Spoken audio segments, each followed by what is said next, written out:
So today we're looking further into the idea of phylogeny, which are these evolutionary relationships between organisms. The first question we want to think about is, how do we balance historical classification with new evolutionary revelations? So in the past, a lot of our studies and classifications were based on the anatomy of the organism. However, now our evolutionary revelations this of course is going to be based on biochemical similarities. Although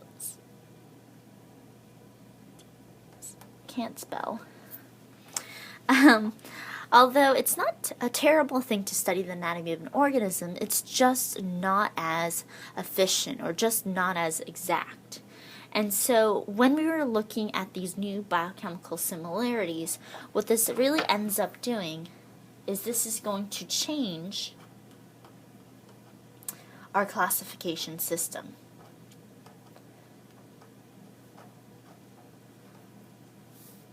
So previously, a lot of the anatomy was misleading.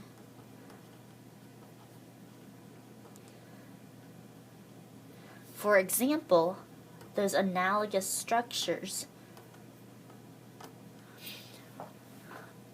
often gave us kind of the wrong idea of how organisms were connected. So let's take a minute to look at this image here. This image is actually describing our homologous and analogous structures. If you take a second to look at this, they show you that if evolution was to occur and the evolution was divergent, here's something that we can see happening here. We can see that we had an ancestral reptile, and some of those reptiles became more mammal-like, and some of them became our early reptiles. On the other hand, some of them became more bird-like reptiles, and eventually became our early birds. So what type of structures would this be representative of? These would actually be representative of our homologous structures. So you had an ancestral bird or ancestral reptile, and due to maybe the environment that they lived in, they diverged into some of them stayed as our early reptiles, and some of them became our early birds. However, on the other hand, if we had an ancestral reptile, and the ancestral reptile changed due to the habitat, maybe some became or lived, were eventually adapted to an aquatic environment versus a maybe terrestrial environment, that's actually going to be the idea of a convergent evolution. So with convergent evolution, this is going to be our analogous structures. They look a little more similar, however, they're going to have different functions, and they did not necessarily come from that common ancestor. So a lot of times analogous structures are really going to be due to adaptations to similar environments,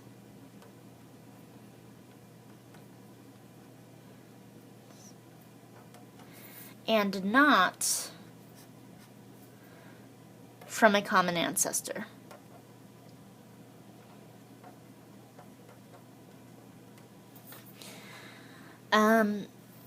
And this is, again, an example of convergent evolution versus divergent evolution. So things that you want to keep in mind there. But when we changed our classification system, what we really did is changed how we classified organisms, and that is known as taxonomy. Taxonomy is the classification of organisms. So you can keep in mind that this is how we eventually named our kingdoms.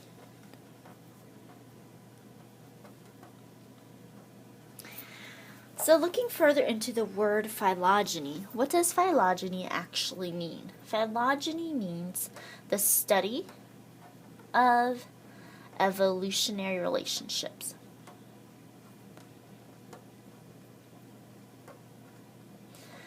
And when we're studying phylogeny, we can actually make something known as a phylogenetic tree.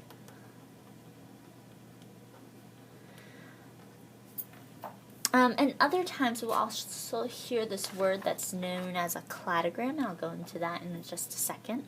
But a phylogenetic tree is going to depict those evolutionary relationships and usually indicate a common ancestor to those other organisms.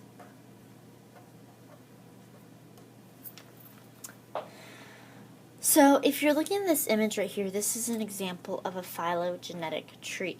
And in the phylogenetic tree, this first point of the tree, or the base of the tree, is going to represent our usually extinct, especially if they're not naming them, common ancestor. Okay, something about this common ancestor is related to these 6, 7 different species. If you look at this chart that accompanies, or that the phylogenetic tree was created off of, there's something that you should be able to see here. These ones indicate that the trait exists within that organism. So for a human, we have jaws, lungs, amniotic membrane, hair, no tail, and are bipedal. However, when you see a 0, that means that that species lacks that trait. So the very first species on our phylogenetic tree, besides our common ancestor, is the lamprey. And this is actually going to represent something known as our outgroup. An outgroup doesn't have any of the characteristics.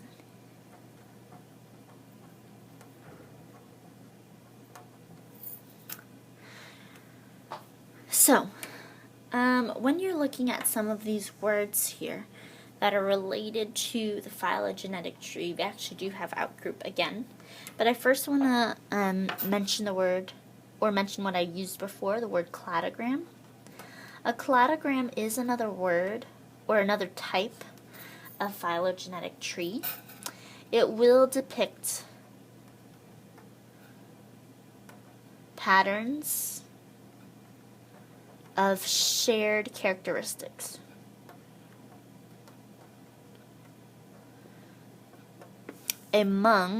Usually among a specific taxa, a specific group of organisms.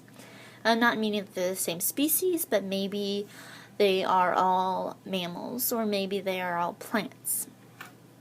So cladograms are just more specific compared to your phylogenetic tree. Because obviously in this phylogenetic tree we are examining lots of different types of organisms. However, they are all animals in this image. When we're looking at shared traits, we have ancestral traits. And ancestral traits just represent that we've had a shared common ancestor. On the other hand, we have what are known as derived traits. And derived traits are usually based on a mutation that has occurred and has allowed them to share that trait. Usually that's going to arise after your most recent common ancestor. Okay? And examples of some derived characteristics could be something like hair. Again, you have an outgroup usually in your phylogenetic tree, like this organism right here. That outgroup is doesn't have any examined characteristics of that tree. And it's often used for comparison.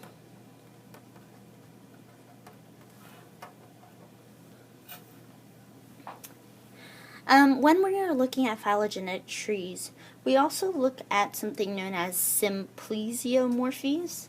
And simplesiomorphies are going to be shared traits between groups on a phylogenetic tree. So some of those traits are going to be jaws, lungs, amniotic membrane, hair, no tail, and being bipedal. And those plesiomorphies, the same traits that we have in these groups, can connect those organisms in different ways. And then in that way, we can actually group certain or name certain phylogenetic trees based on how those traits connect them. When you are looking at a phylogenetic tree, you are also looking at what are known as clades. And the clades are actually colored in on the picture. A clade is going to be a group of species that include your ancestors and usually all the descendants.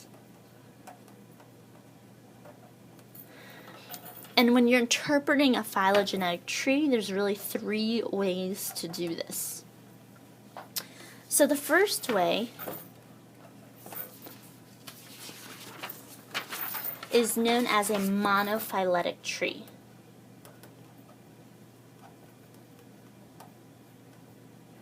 In a monophyletic tree, this is going to contain your ancestral species and all of the descendants.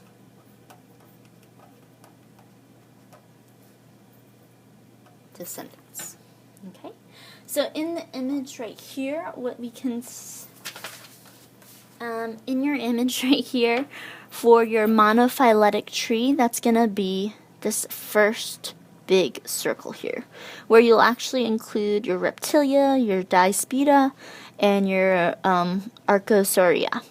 And so you're going to have those traits as well as having these different organisms. Actually, 4 different organisms are all going to be part of that monophyletic tree. Another name for a monophyletic tree, also known as a clade. A clade is a monophyletic tree. So that portion that's being circled in, on your colored version, if you have colored version, you can see that that's colored in yellow. In a monophyletic tree, we're going to have all of our traits in common. Oftentimes you'll see a nesting occurring. And usually when you are creating a phylogenetic tree, this is actually the most desired form of a tree, because you're actually able to connect all those different organisms together based on the traits that they share. On the other hand, you can have what's known as a paraphyletic tree, and this is where you have some of your organisms. What you'll actually contain is the ancestor, and again, some descendants. So in this image here for you guys, it is colored in blue, and that's going to be this kind of Pac-Man looking grouping right here, where you are missing one of the descendants. So I have my common ancestor down here, but I'm leaving the aves, the birds, out of the group. So in the picture, your example is the aves, and this means that we have some unexplained traits. So for some reason, we can't, in that grouping, connect why would the birds have that common ancestor. And then on the third grouping, we have the polyphyletic trees. Again, this is how we describe different phylogenetic trees. Poly means many. So what this means is that you contain the descendants, or some descendants, with 2 or more common ancestors. So what does that look like? Your polyphyletic tree is actually represented in this big kind of darker grouping here, and on your coloring it probably looks red, where we're connecting the mammals to the birds. And so the mammals and the birds have different common ancestors, and we're grouping them together. So in a polyphyletic tree, you're going to have multiple or extreme differences between the groupings that you're connecting. Another example of this is going to be your protist kingdom. It's very common to find in the protist kingdom this type of phylogenetic tree. Okay, and that's going to be all for today. Make sure you continue answering all your questions and also finish up your note card. And we'll actually be having more practice with these types of trees and how to interpret them in class.